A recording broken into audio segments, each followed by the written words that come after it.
तर मित्रांनो, आज आपण बनवणार आहोत गव्हाच्या पिठाचे हळदीच्या पानातले उकडीचे मोदक। आणि त्यासाठी जे साहित्य लागतं ते आपण एकदा पाहून घेऊयात। पाव किलो गव्हाचं पीठ घेतलेलं आहे आपण आणि ते पीठ चाळून घेतलेलं आहे। एक अख्खा नारळ आपण खवून घेतलेला आहे। 100 ग्रॅम साखर, 1 चमचा वेलची पूड, पाव चमचा मीठ, पीठ मळून घेण्यासाठी तेल आणि या मोदकांना छान असा सुहास आणि एक मस्त फ्लेवर येण्यासाठी आपण हळदीची पानं वापरणार आहोत। चला तर मग वळूयात आपल्या पुढच्या कृतीकडे। तर आता मित्रांनो, सर्वप्रथम आपल्याला मोदकासाठीचे जे सारण आहे ते सारण तयार करून घ्यायचं आहे। त्यासाठी आपण या टोपामध्ये खोबरं टाकून घेऊयात, साखर टाकून घेऊयात आणि वेलची पूड टाकून घेऊयात। आणि आता हे सर्व मिश्रण आपल्याला एकजीव करून छान असं त्याच्यातली साखर वितळेपर्यंत हे सारण तयार करून घ्यायचं आहे। आणि मित्रांनो, हे सारण तयार होईपर्यंत साधारण 10 मिनिटं तरी लागतातच। तेवढ्या वेळामध्ये आपण मोदकासाठीचं पीठ मळून घेऊयात। हे पीठ मळून घेण्यासाठी आपण पुन्हा एकदा आलो आहोत आपल्या हॉलमध्ये। आता या पिठामध्ये आपण अर्धा चमचा मीठ टाकून घेऊयात आणि आता छान असं ते मिक्स करून थोडं थोडं पाणी टाकून चांगलं मळून घेऊयात।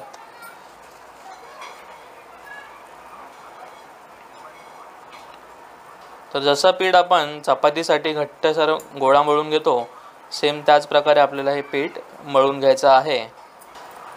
तर मित्रांनो, छान अशा मळलेल्या पिठाच्या गोळ्याला आता आपण तेल लावून रगडून घ्यायचं आहे।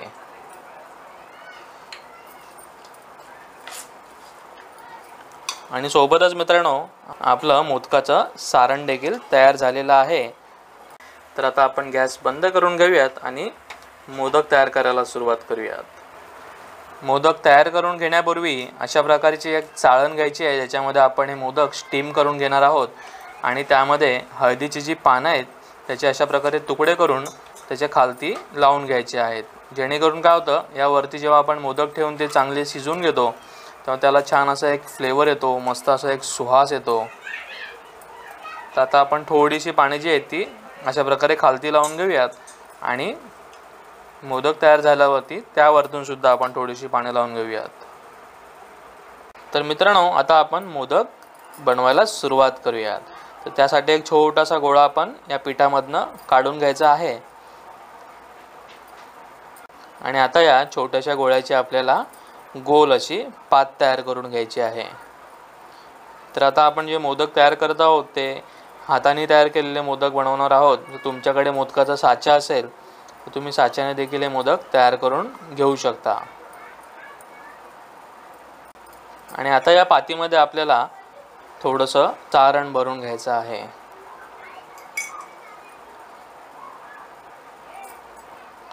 थोडंसं आणखीन सारण आपण यामध्ये भरून घेऊयात, जेणेकरून काय होईल मित्रांनो, आपण एक जरी मोदक खाल्ला तरी आपलं मन तृप्त होऊन जाईल।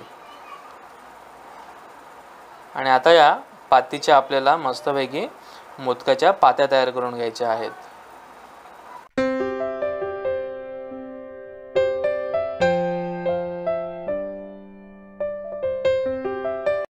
आणि अशा प्रकारे त्याच्या पाकळ्या आपण तयार करून घेतल्यानंतर वरतून या पाकळ्या हळूहळू जवळ घेऊन यायच्या आहेत आणि त्याचं जे तोंड आहे ते बंद करून घ्यायचं आहे।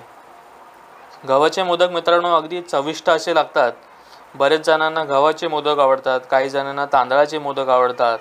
गव्हाचे जे मोदक असतात ते थोडेसे लवकर तयार होतात, त्यांना बनवायला जास्त वेळ लागत नाही। आणि हे गव्हाचे जे मोदक आहेत मित्रांनो, ते तुम्ही तळून देखील घेऊ शकता, तळलेले सुद्धा फारच छान लागतात। परंतु तळलेल्या मोदकाची रेसिपी आपण ऑलरेडी आपल्या चॅनलवरती अपलोड केलेली आहे। तसेच आपण तांदळाच्या पिठापासून उकडीचे मोदक कसे तयार करतात त्याची देखील रेसिपी टाकलेली आहे, तर तुम्ही नक्की चेक करा, आपल्या चॅनलवरती ती अपलोड केलेली आहे। तर अशा प्रकारे आपला मित्रांनो एक मोदक तयार झालेला आहे। त्याला छान अशा आपण पाकळ्या देखील काढून घेतलेल्या आहेत। तर किती सुंदर दिसतोय ना मोदक। तर अशा प्रकारे मी तुम्हाला आणखीन एक मोदक तयार करून दाखवतो।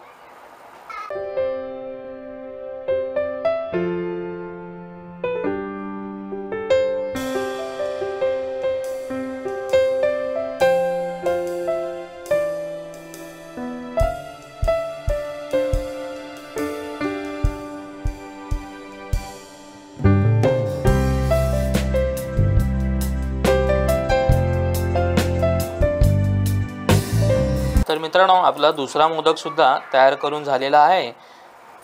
आणि हे जे मोदक आहेत मित्रांनो, ते आपण अशा प्रकारे या चाळणीमध्ये लावून घेतलेले आहेत आणि त्या खालती आपण हळदीची पाने लावून घेतलेली आहेत. तर अशा प्रकारे मी सर्व मोदक तयार करून घेतो, त्यानंतर आपण पुढची कृती पाहूयात. तर मित्रांनो, अशा प्रकारे आम्ही हे सर्व मोदक हाताने तयार करून घेतलेले आहेत. आता यावरती आपण थोडीशी हळदीची पाने लावून घेऊयात, जेणेकरून त्याला मस्तपैकी एक सुवास सुटेल. तर आता हे जे मोदक आहेत ते आपण उकडत ठेवणार आहोत. तर आता आम्ही एका टोपामध्ये पाणी तापत ठेवलेलं होतं. तर पाणीसुद्धा छान तापलेलं आहे आणि आता यावरती आम्ही हे जे मोदक आहेत ते उकडत ठेवलेले आहेत. आणि जसजसे हे मोदक उकडायला सुरुवात होईल तसा त्याला एक छान असा हळदीच्या पानांचा सुगंध देखील येतो. त्यावरून आपण ओळखू शकतो की हे मोदक उकडले गेलेले आहेत.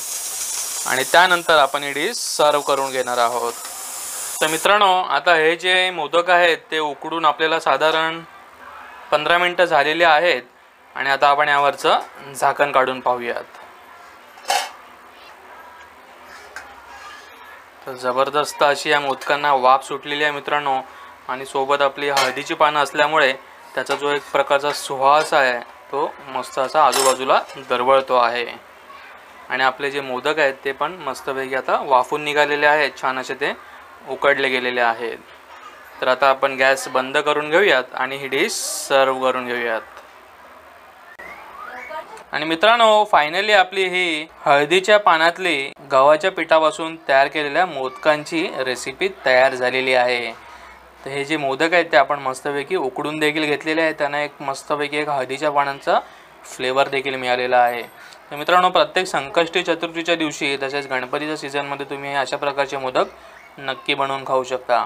तर मित्रांनो, आजची रेसिपी तुम्हाला कशी वाटली हे मला कमेंट करून नक्की सांगा. तुमच्या काही प्रतिक्रिया असतील तर त्या तुम्ही मला कमेंट बॉक्समध्ये नक्की कळवू शकता.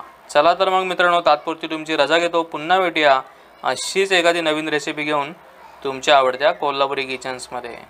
भरपूर खा, हेल्दी रहा. धन्यवाद.